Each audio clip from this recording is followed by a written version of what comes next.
Ya zama wajibi mu fito mu yaba wa jami'an hukumar NDLEA a wannan gaba, duba da namijin kokari da suke wajen daƙile miyagun ƙwayoyi don 'ya'yanmu su samu cikakken hankali.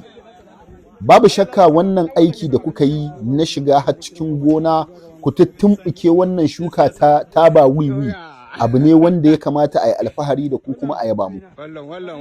Muna roƙon Allah ya saka muku da alkhairi, Allah ya ƙara muku ƙwarin gwiwa. Amma ban san me yasa duk lokacin da wani jami'in tsaro ya yi abin da ya kamata a yaba masa ba, sai mu ga bloggers ɗinmu na arewa sun yi gum da bakinsa sun ƙi fitowa su yi magana.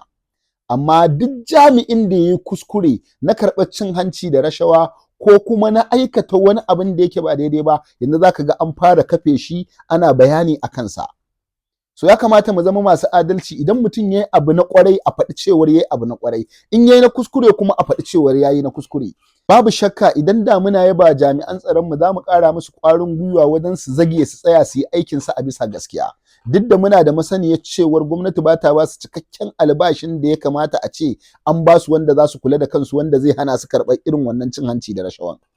Kwanakin baya jami'an hukumar 'yan sanda a jihar Adamawa sun yi ƙoƙarin ƙwato mana yaranmu kusan mutum 30 da wani abu waɗanda aka sace aka je aka siyar da su aka kai su jihar Anambra aka canja musu suna, yare da addini.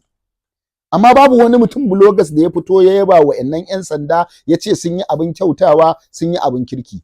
Idan da lokacin da ake ƙoƙarin ƙwato yaran nan 'yan sandan nan an ba su cin hanci da rashawa sun karɓa sun zira aljihunsu sun yi gum ba a karɓo yaran nan ba, da a lokacin za ka gane muna da bloggers a arewa ba su fito ai ta ihu ai ta a kai.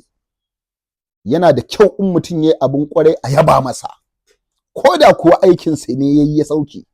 Wannan shine zahirin gaskiya. Allah ka sa mu dace.